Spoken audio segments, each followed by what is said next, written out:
Assalamualaikum warahmatullahi wabarakatuh. Ketemu lagi di Kupondoro channel yang membagikan tips-tips seputar merpati dan serba-serbinya. Pada malam ini saya akan mencoba menjawab pertanyaan dari Mas Hizakwan ya. Hizakwan, mohon maaf ya kalau saya salah menyebutkan nama, karena tadi saya nggak pakai kacamata bacanya. Yang Mas Hizakwan ini mempertanyakan burung merpati yang lar 8, 9, 10 nya itu bengkok. Maksudnya dia tidak lurus ya. Biasanya kan kalau dari lar 1, 2, 3, 4, 5 itu biasanya lurus-lurus. Kemudian ini yang 8, 9, 10 nya itu agak membengkok. Itu biasanya burung-burung yang dengan lar 8, 9, 10 nya agak membengkok itu apa ya, salah satu ciri burung yang bisa terbang tinggi. Artinya dia punya potensi untuk terbang tinggi, yang dengan kalau pelatihannya dengan burung yang terbangnya selalu tinggi, itu akan menjadi karakter dia selalu terbang tinggi. Kalau merpati rumahan itu nanti bisa sampai nitik. Itu biasanya yang saya perhatikan kalau untuk burung-burung di rumah saya ya. Kalau untuk lar 8, 9, 10 nya itu lurus, dia punya potensi untuk terbang sprint yang bagus. Itu salah satu ciri juga, karena menurut pendapat saya yang saya perhatikan dari burung-burung yang sering saya lepaskan saat saya menjadi atlet atau joki lepas, itu kurang lebihnya begitu. Setiap saya pegang, saya perhatikan larnya, kalau dia lurus-lurus itu biasanya sprintnya bagus saat dia terbang. Dia punya potensi, dan kalau pelatihannya bagus dia cenderung untuk sprint. Walaupun dia nanti kalau gandengannya tinggi dia juga ikut tinggi, tapi ada sprint, dia punya kecepatan yang membedakan dengan burung yang larnya agak bengkok di 8, 9, 10 nya. Karena pada dasarnya burung merpati itu tergantung kebiasaan dia. Walaupun dia larnya lurus, kalau kita perhatikan, kalau burung lar lurus itu kan potensinya untuk terbang cepat atau sprint. Tapi ketika dalam pelatihan itu, saat dia terbang gandengannya selalu tinggi, dia nanti satu saat juga akan mengikuti gandengannya, dia akan terbang tinggi teman-teman. Dan juga Mas Hizakwan. Tapi yang saya bicarakan di sini adalah potensi dia. Dilihat dari lar yang 8, 9, 10. Karena biasanya kalau lar 8, 9, 10 nya itu agak bengkok, itu biasanya nanti sayapnya yang luar, sayap dalam itu maksudnya yang bahu itu ya, yang dipegang untuk ukuran ketebalan bahu itu. Kemudian yang luarnya itu biasanya agak kuwung, agak melengkung gitu. Itu biasanya, kebanyakan begitu. Nanti kita buka begitu, maka lar yang 8, 9, 10 nya itu akan terlihat agak melengkung. Kemudian lidinya juga agak melengkung. Itu kecenderungannya atau potensi dia itu untuk terbang tinggi akan cepat sekali.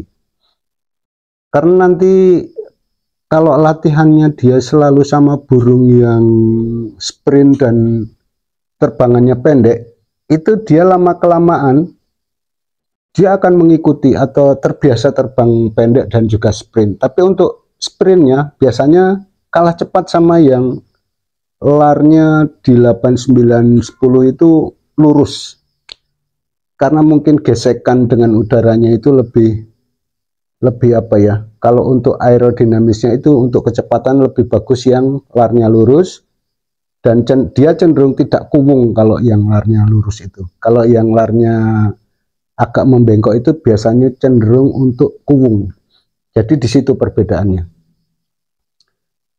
Maka kalau teman-teman ingin cari burung yang gampang terbang tinggi, itu cari lar yang 8, 9, 10-nya itu agak melengkung, agak bengkok gitu ya. Nah itu nanti dia punya kecenderungan atau punya potensi untuk terbang tinggi. Ketika dilatih dan gandengannya itu burung yang tinggi, dia akan cepat beradaptasi.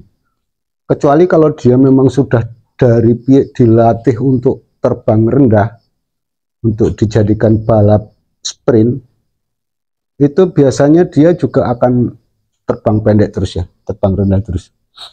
Tapi nanti kalau setiap pelatihan digandeng burung yang tinggi, dia cenderung ikut tinggi.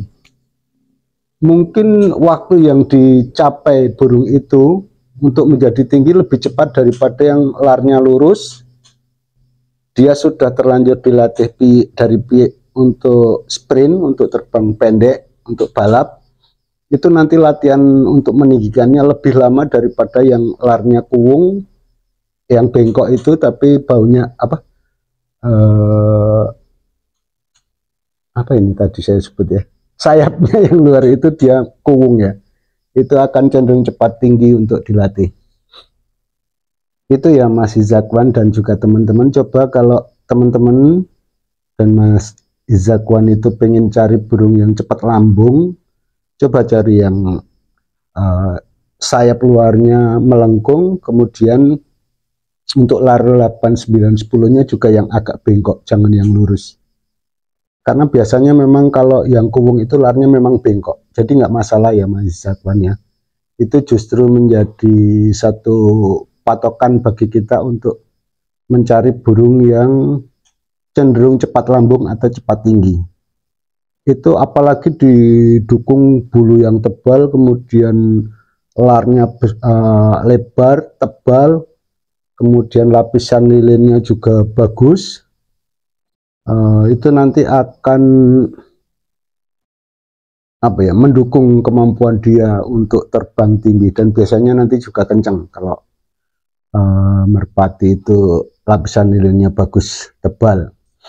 Itu nanti teman-teman lihat saja kalau memang lapisan lilinnya itu bagus. Kalau burung-burung yang warna agak gelap itu seperti ada bedaknya itu di permukaan sayapnya.